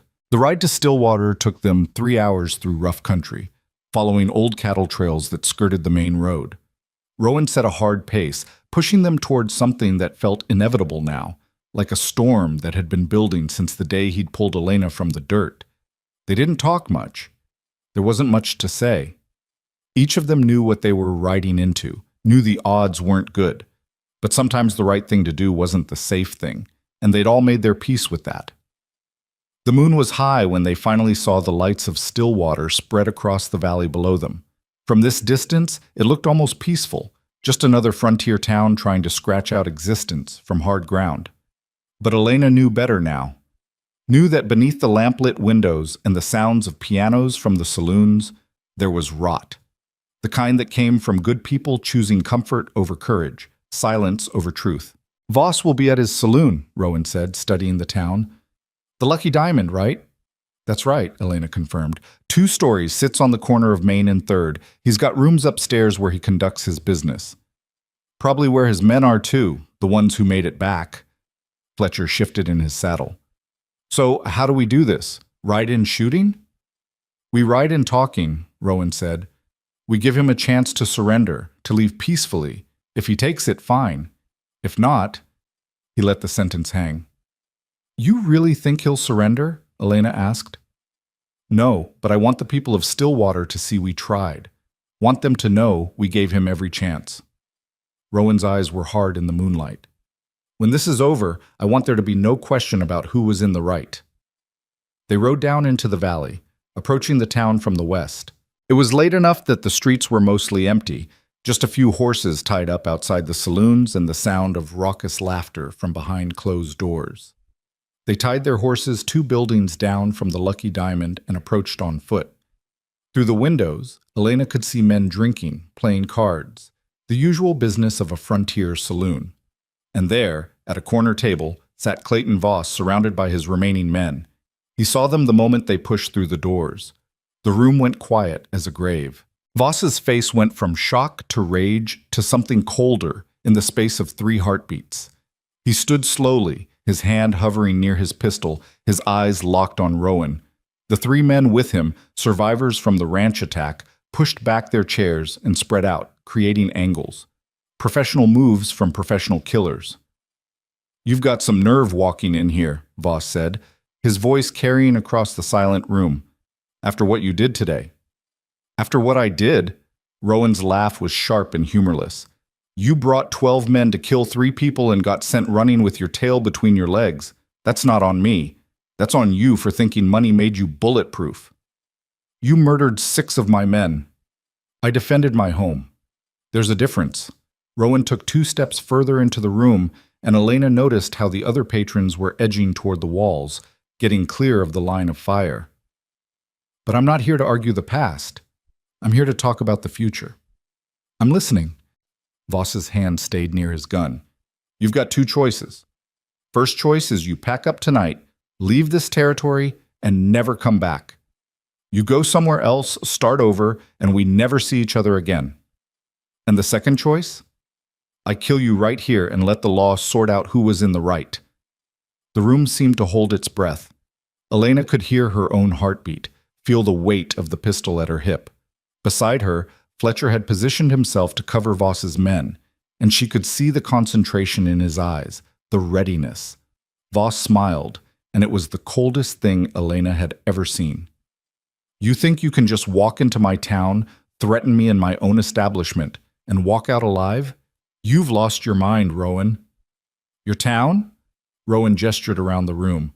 These people aren't yours. This town isn't yours. You've just convinced everyone you're too dangerous to stand against. But that ends tonight. Big words from a man outnumbered. Am I? Rowan raised his voice, addressing the whole room. How many of you actually want Clayton Voss here? How many of you sleep better knowing he's in charge? How many of you think he makes this town better instead of worse? Silence answered him, but Elena saw something in the faces of the men pressed against the walls. Shame, maybe. Or recognition. The acknowledgement of a truth they'd been avoiding. That's what I thought, Rowan continued. You're all afraid, and I understand that. Fear's a powerful thing, but it's also a choice. You can choose to let this man run your lives, or you can choose to stand up. Right here. Right now. They won't help you, Voss said confidently. They know what happens to people who stand against me. Like Daniel Moore? Elena's voice cut through the room like a blade, surprising even herself. She stepped forward, her hand resting on her pistol. Like my husband, who confronted you about a debt and ended up beaten so badly he died from his injuries? Is that what happens? Voss's eyes narrowed. Your husband was weak. He picked a fight he couldn't win. He asked for money you owed him. That's not picking a fight. That's asking for what's right. Elena's voice grew stronger, fed by months of suppressed rage and grief. And you killed him for it, just like you tried to kill me, just like you'll kill anyone who doesn't bow down and kiss your boots. Careful, woman. You're in no position to make accusations. I'm in the perfect position. I'm someone you already tried to destroy who's still standing. What are you going to do, beat me again? You already did your worst, and I survived. She looked around the room, meeting eyes that had watched her beaten in the street. All of you know what he is. All of you know what he's done. And all of you looked away because it was easier than doing what's right. An older man near the bar shifted uncomfortably. Ma'am, with respect, you don't understand how things work here. I understand perfectly. I understand that evil wins when good people decide it's not their problem. She turned back to Voss. But it is your problem. Because he won't stop with me, or with my husband, or with Rowan. He'll keep taking and taking until there's nothing left of this town but fear and ashes. Enough, Voss snapped. His composure was cracking, rage bleeding through the cracks. You want to die so badly, I'll oblige you right here. His hand dropped toward his gun. Rowan was faster. His pistol cleared leather in a blur of motion and leveled at Voss's chest. Don't! Voss froze, his hand an inch from his gun. His men had drawn too, but Fletcher already had them covered with his rifle. The standoff hung in the air, tense and brittle, one wrong move from turning the saloon into an abattoir. You won't shoot, Voss said, but there was uncertainty in his voice now. Not in cold blood, not with all these witnesses. You're right, Rowan said. I won't shoot you in cold blood, but you draw that gun, and I'll put you down like the rabid dog you are. That's not murder. That's justice. There's no justice out here, only power. Then let me show you what power looks like when it's backed by something more than money. The saloon doors swung open behind them, and Sheriff Marcus walked in with 2 deputies. Elena's heart sank. If the law was on Voss's side, this was over, but Marcus didn't draw his weapon. He just stood there, looking tired and old, and when he spoke, his voice carried regret. That's enough. All of you. Lower your weapons. Sheriff, Voss said, relief flooding his face. Thank God you're here. These people broke into my establishment, threatened my life. I know what they did, Clayton. I also know what you did. Marcus met Voss's eyes steadily. I know you hired those men to attack Rowan's ranch. I know you've been running this town through fear and violence for too long. And I know I should have stopped you years ago. You can't be serious. You work for me. I work for the people of this town, or I'm supposed to. The sheriff's hand moved to his own gun. And I'm done looking the other way while you turn this place into your personal kingdom. Voss's face went purple with rage. You senile old fool, you think you can turn on me? I own you. I own this whole damn town. Nobody owns people, Clayton. That's something you never understood. Marcus looked at Rowan. I can't let you kill him, but I can arrest him, take him to Austin, let a real court decide what happens. That good enough? Rowan considered this, his gun still trained on Voss.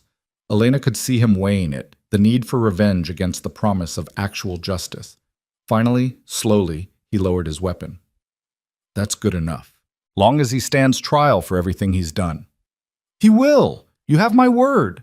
Marcus gestured to his deputies. Take him. You're making a mistake, Voss snarled as the deputies moved toward him. All of you. I have lawyers, connections, money. I'll be out in a week, and when I am, every single person in this room is going to pay. Maybe, Marcus said, but at least we'll know we tried to do the right thing. That's more than we could say before. Voss's men had lowered their guns, seeing which way the wind was blowing. They didn't owe Voss loyalty, just money. And money didn't spend well when you were dead. As the deputies approached, Voss made his move. He was fast for a man his size, faster than anyone expected. His gun cleared leather and swung toward Elena, murder in his eyes. If he was going down, he was taking her with him. Rowan fired. The shot was clean, precise, the bullet taking Voss through the right shoulder and spinning him around. His gun clattered to the floor, and he went down hard, clutching his bleeding shoulder and screaming curses. He drew on her, Rowan said calmly, holstering his pistol. Everyone saw it. We did, Marcus confirmed. Self-defense, clear as day. He looked down at Voss writhing on the floor. Get him to the doctor, then into a cell, and this time we do things by the book. As the deputies hauled Voss to his feet and dragged him toward the door, he locked eyes with Elena one last time. She met his gaze without flinching, and she saw something shift in his expression. The recognition that he'd lost, that she'd beaten him not by being stronger or richer or more connected, but by refusing to be destroyed. When he was gone, the tension in the room broke like a fever. Men started breathing again, talking in low voices, processing what they'd just witnessed. Marcus approached their group, and Elena could see the weight of shame on his shoulders. I owe all of you an apology. Especially you, Mrs. Moore. I should have stood up for you weeks ago. Should have stood up for a lot of people over the years. I let fear make me a coward, and people got hurt because of it. Why now? Elena asked. What changed? Tom Fletcher rode through town this morning, told me what Voss was planning. Told me if I didn't do something, there'd be blood on my hands I could never wash off. He glanced at Fletcher. He was right. I've got enough regrets already. Didn't need more. Fletcher nodded acknowledgement, saying nothing. What happens now? Rowan asked. Now we rebuild. Try to make this town into something better than what it's been. Marcus looked around at the watching faces. And that starts with everyone here. You all stood by while Voss ran roughshod over decent people. You all looked away when you should have looked closer. That can't happen anymore. We've got to be better. All of us. An older woman Elena recognized from the general store spoke up, her voice trembling. We were afraid. He had power, money, men with guns. I know, Marcus said gently, and I'm not saying it was easy to stand against him, but that doesn't make it right that we didn't. We let fear turn us into bystanders to cruelty, and we can't let that happen again. The room was quiet, people absorbing this truth and their part in it. Rowan touched Elena's elbow. We should go. Let them sort this out. But before they could leave, a young woman pushed through the crowd, Mary Alice Chen, who ran the boarding house where Elena had stayed. Mrs. Moore, wait. I need to say something. Elena turned, and Mary Alice's eyes were bright with unshed tears. I'm sorry, the young woman said. I'm so sorry. When you needed help, when you needed a place to stay, I turned you away because I was afraid of what Voss might do if he found out. I chose my own safety over doing what was right, and I've hated myself for it every day since. You weren't the only one, Elena said quietly. This whole town made that choice. But that doesn't make it right. And I want you to know, if you ever need anything, if you ever need help or a place to stay, or just someone to talk to, my door is open. That's a promise. Others spoke up then, offering similar apologies and assurances. The butcher who'd refused her credit, the seamstress who'd turned away her business, the minister who'd suggested she leave town for everyone's peace of mind. They all carried shame, and they all wanted absolution.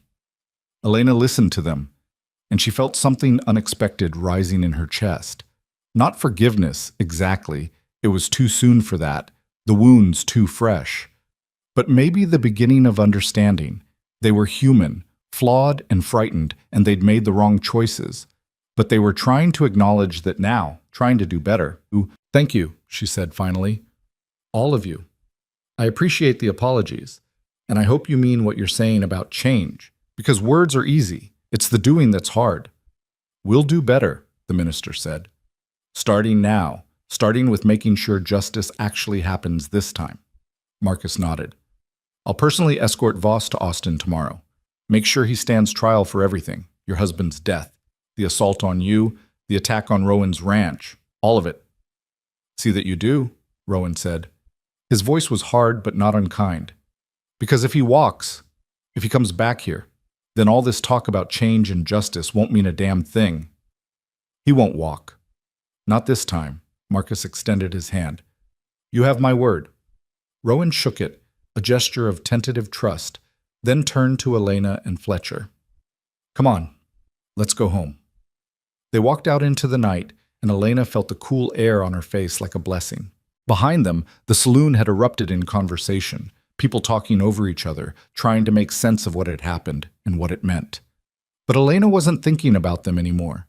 She was thinking about the ranch waiting in the hills, about the life she was building there, about the man who'd stepped into the street when everyone else had looked away.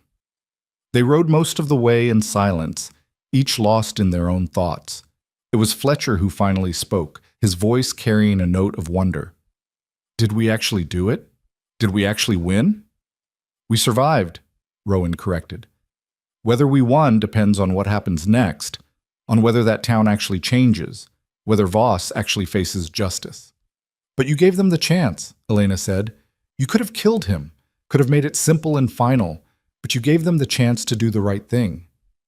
"Yeah, well, we'll see if they take it." Rowan's voice was gruff, but Elena heard something softer underneath. Hope.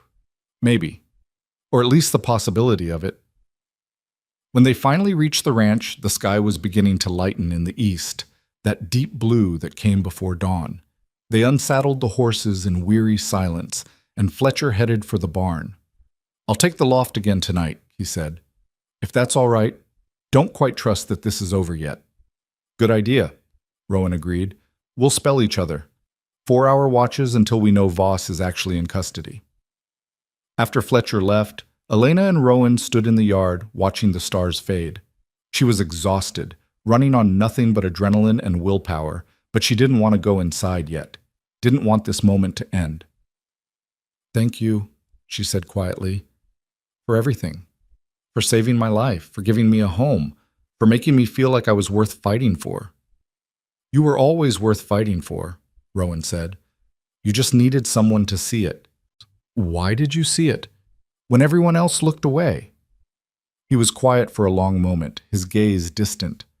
"Because Sarah deserved someone to fight for her, and nobody did. And I can't let that keep happening. Can't keep being a world where good people get hurt and bad people win just because everyone's too afraid to stand up." Elena understood then. Understood that this had never really been about her, not entirely. It had been about a man trying to save the people he couldn't save before, trying to make right a wrong that could never truly be made right. But that didn't make it less real. Didn't make his protection less genuine or his caring less true. "I'm not her," Elena said gently. "I'm not Sarah." "I know that." "Do you?"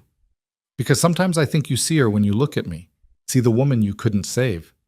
Rowan turned to face her fully, and his eyes were clear and present. "When I first saw you in that street, maybe I did see Sarah. But that's not who I see now. Now I see Elena Moore, a woman who survived hell and came out stronger. A woman who learned to shoot, learned to fight, learned to stand up for herself. You're not Sarah. You're not anyone but yourself. And that's exactly who I'm proud to know." The words hit her harder than she expected, bringing tears to her eyes. "I was so broken when you found me, so ready to just give up and die. But you didn't. You chose to live. And that choice, that strength, that's all you, Elena. I just gave you a place to heal. The healing itself, that was your doing." She wiped at her eyes, embarrassed by the tears. "What happens now? Assuming Voss goes to trial, assuming he's actually convicted. What do we do with our lives?" "We keep building, keep making this place into something good." He gestured around at the ranch. "I've been alone here for 8 years, just going through the motions. But these past weeks, with you and Fletcher here, it's starting to feel like more than just a place to hide from the past. It's starting to feel like a real home. Is that what you want? For us to stay?" "If that's what you want. I'm not trying to replace what you lost, Elena, your husband, your dreams of what your life would be. But if you want to build something new here, if you want to help me turn this ranch into something that matters, I'd be honored to have you." Elena looked around at the buildings, catching the first light of dawn, at the corrals and the barn and the house that had become her sanctuary. She thought about everything she'd lost and everything she'd found, about the woman she'd been, and the woman she was becoming. "I want to stay," she said finally, "not because I'm afraid to leave or because I don't have anywhere else to go, but because this feels like where I'm supposed to be, like I've finally found the place I can build a life that's actually mine." Rowan smiled and it transformed his face. "Then welcome home, Elena Moore, for however long you want it." They stood there as the sun crested the hills, painting the world in shades of gold and pink, and Elena felt something settle in her chest. Peace, maybe. Or at least the beginning of it. She'd been beaten, broken, left for dead. But she'd survived. More than survived. She'd fought back, stood up, refused to be destroyed. And now, standing in the morning light with a man who'd given her the chance to become strong again, she understood something fundamental about herself. She wasn't a victim anymore. Wasn't someone things happened to, someone who waited for others to decide her fate. She was a survivor, a fighter, someone who'd been knocked down and gotten back up, and that made all the difference. The next weeks passed in a strange kind of limbo, waiting for news from Austin, waiting to see if justice would actually be served, or if Voss would use his money and connections to slip free. Fletcher stayed on at the ranch, proving himself invaluable with the cattle and the daily work that never seemed to end. The three of them fell into an easy rhythm, each contributing what they could, building something together that felt solid and real. Word came from Sheriff Marcus after 10 days. Voss was being held in the federal jail in Austin, awaiting trial. The charges were serious: conspiracy to commit murder, assault, attempted murder, corruption. The evidence was strong, built not just on Elena's testimony, but on statements from a dozen people in Stillwater who'd finally found the courage to speak up. "He's not getting out," Marcus wrote in his letter. "Not this time." The prosecutor says it's one of the clearest cases he's seen. Voss made too many enemies, hurt too many people. His money can't save him now. Elena read the letter 3 times, hardly daring to believe it. After so long living in fear, after months of looking over her shoulder and waiting for the other shoe to drop, the idea of actual justice seemed almost impossible. "Do you think it's real?" she asked Rowan that evening as they sat on the porch watching the sunset. "Do you think he'll actually pay for what he did? I think we've done everything we can. The rest is up to the law." He glanced at her. "How do you feel about it?" "I don't know. Part of me wants to feel satisfied, vindicated, but mostly I just feel tired. Like I've been carrying a weight for so long that even putting it down doesn't feel real yet. Give it time. Healing doesn't happen all at once." She knew he was right, knew that the scars Voss had left, both physical and emotional, would take time to fade, but she also knew something else now, something important. She was going to be all right. Not today, maybe. Not tomorrow. But eventually, in time, she would heal. And when she did, she would be stronger for having survived. That night, she dreamed of Daniel for the first time in weeks. But instead of the dying man in the rented room, she saw him as he'd been when they first met, young and hopeful, full of dreams about the future. He was smiling at her, and when he spoke, his voice was gentle. "You're going to be all right," he said. "You're going to build something good. I'm proud of you, Elena. So proud." She woke with tears on her face, but peace in her heart. Daniel was gone, and that would always hurt. But she was still here, still living, still building, still becoming, and that was enough. 6 weeks after the confrontation in Stillwater, a rider came up the road carrying an official envelope sealed with the territorial court's stamp. Elena was in the garden when she saw him, her hands dirty from planting winter vegetables, and her heart kicked hard against her ribs. This was it. Whatever justice looked like, it was in that envelope. Rowan emerged from the barn as the courier dismounted, and Fletcher came down from the north pasture where he'd been mending fence. The 3 of them stood together as Rowan broke the seal and read the letter, his face unreadable. "Well?" Elena finally asked when she couldn't stand the silence anymore. Rowan looked up, and there was something fierce and satisfied in his eyes. "Guilty. On all counts. 20 years in the territorial prison, no possibility of early release. His assets have been seized to pay restitution to his victims." He handed her the letter. "It's over, Elena. He's done." She took the paper with shaking hands and read the words herself, needing to see them to believe them. 20 years. Clayton Voss would be an old man when he got out, broken and powerless. The thought should have filled her with vindication, with triumph. Instead, she just felt empty. Relieved, yes, but also hollowed out, like she'd been holding herself together for so long that she didn't quite know what to do now that she could finally let go. "You all right?" Rowan asked quietly. "I think so. I spent so long afraid of him, hating him, that I don't know who I am without that fear." She looked at the letter again. "Does that make sense?" "Perfect sense. You've been in survival mode since the day I found you. Now you actually get to live instead of just survive. That's going to take some getting used to. Fletcher cleared his throat. I should give you two some privacy. I'll go check those fence posts again. He left quickly, and Elena was grateful for his tact. She looked at Rowan, really looked at him, and saw the same relief in his eyes that she felt. This had been his fight too, his chance at redemption for the people he couldn't save before. Thank you, she said, for everything. For seeing me when no one else would. For fighting for me when I couldn't fight for myself. For giving me a place to become strong again. You were always strong, Elena. You just needed time to remember it. They stood there in the afternoon sun, the letter between them like a bridge between who they'd been and who they were becoming. And Elena realized something that had been growing in her heart for weeks, but that she'd been too afraid to acknowledge. She didn't want to leave, didn't want to go back to Stillwater or move on to some other town or try to rebuild the life she'd planned with Daniel. She wanted to stay here, on this ranch, with this man who'd shown her what it meant to be truly seen and valued. But she didn't know if that was what he wanted, didn't know if his kindness was just duty or if it meant something more. What happens now? She asked. Now that Voss is gone and the threat is over? Rowan was quiet for a moment, and she could see him choosing his words carefully. That depends on what you want. You're free now, Elena. Free to go anywhere, do anything, build whatever life you want for yourself. And if what I want is to stay here? His eyes met hers, and she saw hope flicker there. Then I'd be grateful to have you.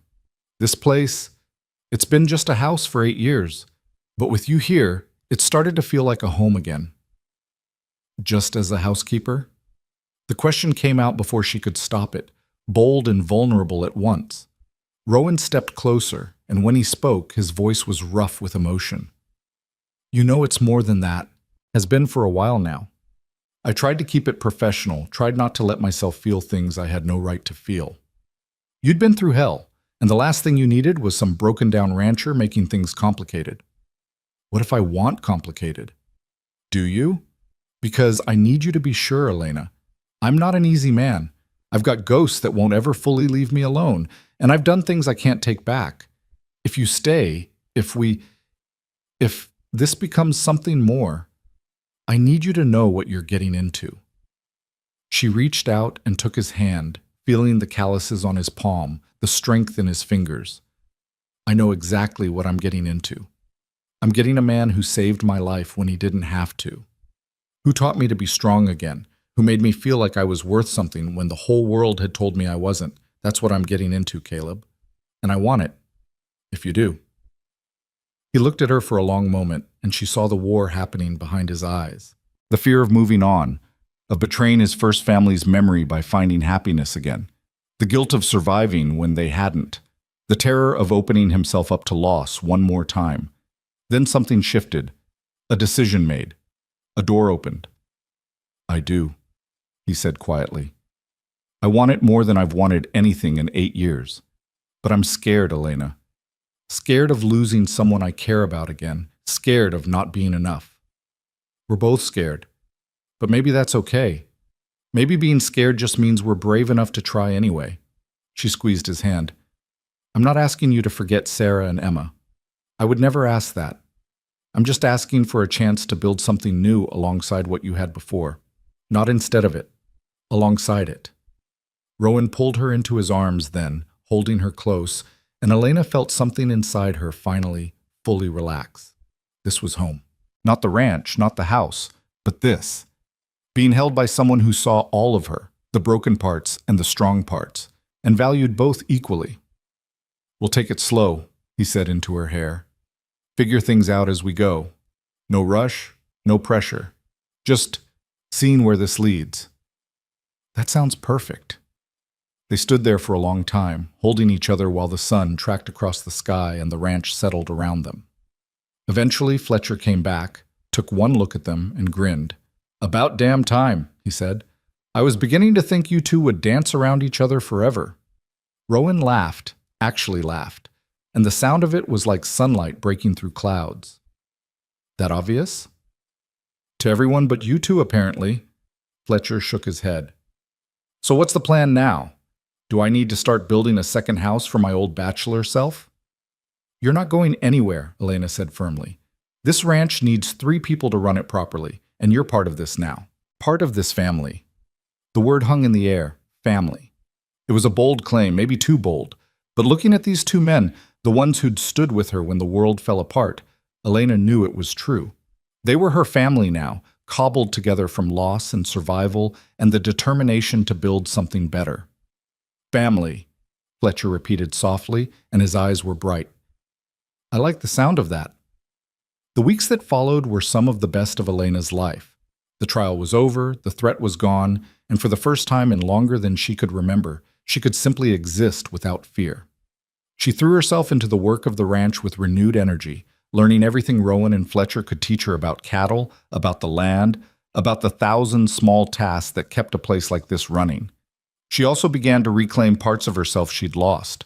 She started riding out alone sometimes, just to feel the freedom of it. She planted a proper garden, thinking ahead to spring and summer harvests.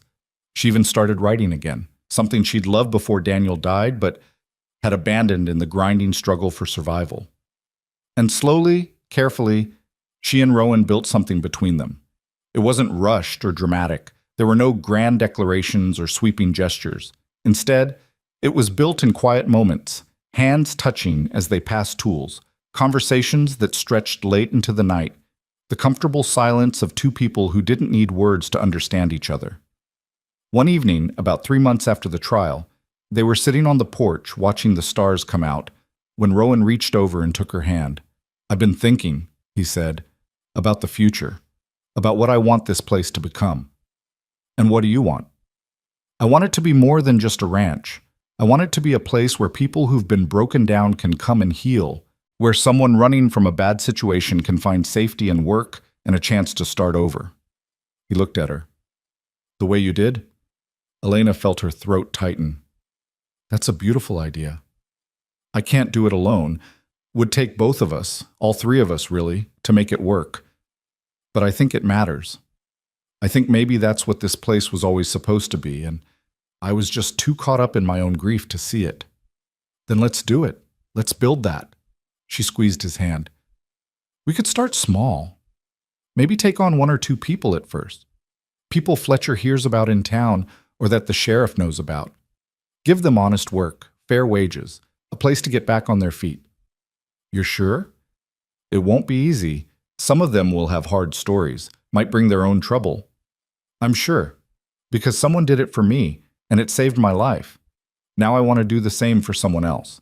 But they started the next month with a young woman named Sarah, a coincidence that wasn't lost on either of them, who'd fled an abusive husband in New Mexico. She was quiet and skittish at first, jumping at loud noises, keeping to herself. But gradually, with patience and space and the steady routine of ranch work, she began to heal. Then came Marcus, a former slave who'd been freed, but had nowhere to go and no skills except the brutal work he'd been forced to do. Rowan taught him to work with horses, and Elena watched the man transform from someone who saw himself as property into someone who understood his own worth. After them came others. A boy whose parents had died in a cholera outbreak, a woman whose town had been destroyed by raiders, a man who'd lost everything in a fire and was rebuilding from nothing. Each of them brought their own pain, their own stories, and each of them found, on this rough patch of Texas ground, a place to heal and grow and become themselves again. The ranch transformed. Where there had been silence and solitude, now there was life. The sound of voices at meals, laughter from the bunkhouse Fletcher had helped build, the sense of community that came from people working together toward something bigger than themselves. Elena bloomed in this environment. She discovered she had a gift for seeing what people needed, for knowing when to push and when to give space. She became the heart of their small community, the one people came to with problems or fears, or just the need for a kind word. And through it all, she and Rowan grew closer. Their relationship deepened naturally, inevitably, until one spring morning she woke up and realized she couldn't imagine her life without him in it. They married in the fall, a year and a half after he'd pulled her from the dirt in Stillwater. It was a simple ceremony in the yard, with Fletcher standing as witness and all the people they'd helped gathered around. Sheriff Marcus came from Stillwater to officiate, and even some of the townspeople who'd turned their backs on Elena before made the journey to celebrate with her now. I wasn't sure I'd ever feel this again, Rowan told her as they stood together under the cottonwood tree he'd planted for Sarah and Emma years before. Didn't think I deserved to, but you showed me that life doesn't end just because it changes, that loving someone new doesn't mean forgetting someone old. Thank you for that, for giving me permission to live again. Thank you for showing me I was worth saving, Elena replied, for seeing me when I couldn't see myself, for teaching me that strength isn't about never falling down. It's about getting back up. They kissed as husband and wife, and the small crowd cheered, and Elena felt something she'd thought she'd lost forever in that street in Stillwater. Joy. Pure, uncomplicated joy. The years that followed were good ones. The ranch prospered, growing from a small operation to a respected community fixture. People came from all over the territory, drawn by stories of the place where broken people were made whole again. Some stayed, becoming permanent fixtures in their growing family. Others healed and moved on, carrying with them the knowledge that they were worth fighting for. Elena never forgot where she'd come from, never forgot the woman who'd lain in the dirt waiting to die, or the town that had looked away. But she didn't let those memories define her. Instead, she used them as fuel, as motivation to make sure no one else had to feel that alone or that worthless. She and Rowan had 3 children over the next several years, 2 daughters and a son. They raised them to be strong and kind, to stand up for people who couldn't stand up for themselves, to understand that privilege carried responsibility. And sometimes, on quiet evenings when the work was done and the children were asleep, Elena and Rowan would sit on the porch and remember how they'd started, how a moment of violence had led to a moment of courage, and how that courage had built something neither of them could have imagined alone. "Do you ever regret it?" Elena asked one such evening, her head resting on his shoulder. "Stopping that day in Stillwater? Taking on someone else's trouble when you had enough of your own?" "Never," Rowan said without hesitation. "That was the day my life started again. The day I stopped just surviving and started actually living. How could I regret that?" "I love you, Caleb Rowan. More than I ever thought I could love anyone again." "I love you too, Elena. More than words can say." They sat in comfortable silence, watching the stars wheel overhead, and Elena thought about all the people they'd helped over the years, all the lives they'd touched, all the second chances they'd given. She thought about Clayton Voss, growing old in a prison cell, and felt nothing but pity. He'd had everything: money, power, influence, and he'd wasted it on cruelty and control. While she, who'd been left with nothing, had built something that actually mattered. She thought about Daniel, her first husband, and sent him a silent thanks. He'd brought her west, given her the chance to become who she was meant to be, even if he hadn't lived to see it. She hoped he'd be proud of what she'd built. But mostly, she thought about the future, about the children sleeping inside, about the people who would come to them seeking help, about all the good they could still do with whatever time they had left. "What are you thinking about?" Rowan asked, feeling her smile against his shoulder. "I'm thinking that I should have died in that street, that by all rights I should be bones in an unmarked grave somewhere, forgotten and unmourned. But I'm not. I'm here, alive, happy, surrounded by people I love. And I'm thinking that every single day since you pulled me from that dirt has been a gift. An undeserved, precious gift. Not undeserved, never undeserved. Maybe not, but still precious." She lifted her head and kissed him, slow and sweet, a kiss that tasted of gratitude and love and the future they'd built together from the ashes of their separate pasts. And somewhere in the hills, a nightbird called, its song carrying across the darkness like a benediction. Elena Moore had been beaten, broken, and left for dead. She'd lost everything: her husband, her home, her hope. The world had told her she was worthless, disposable, someone who didn't matter. But she'd survived. More than survived, she'd thrived. She'd found love again, built a family, created something meaningful from nothing. And in doing so, she'd proven something important, something that every person who came to their ranch learned, whether they stayed a week or a lifetime, that no one was worthless, that everyone deserved a second chance, that strength wasn't about never falling down. It was about getting back up, no matter how many times the world knocked you down. That survival wasn't the end of the story. It was just the beginning. Elena Moore had survived. And in surviving, she'd learned how to truly live. The ranch stood solid against the Texas sky, a testament to everything she and Rowan had built. Inside its walls and across its fields, people who'd been broken were learning to be whole again. People who'd lost hope were finding reasons to keep going. And at the center of it all, a woman who'd once lain dying in the street now stood tall and strong, proof that the human spirit could endure anything as long as it had someone willing to see its worth. She'd been saved by a stranger's courage. And now, every day, she paid that gift forward. That was justice. That was healing. That was how you won against the cruelty and indifference of a hard world. Not by becoming hard yourself, but by choosing every single day to be soft where it mattered, to be kind, to see people not as they appeared but as they could be, to stand up when everyone else looked away. Elena Moore had been knocked down, but she'd gotten back up. And in getting up, she'd shown others they could do the same. That was her victory. That was her triumph. That was her story. And it was far from over.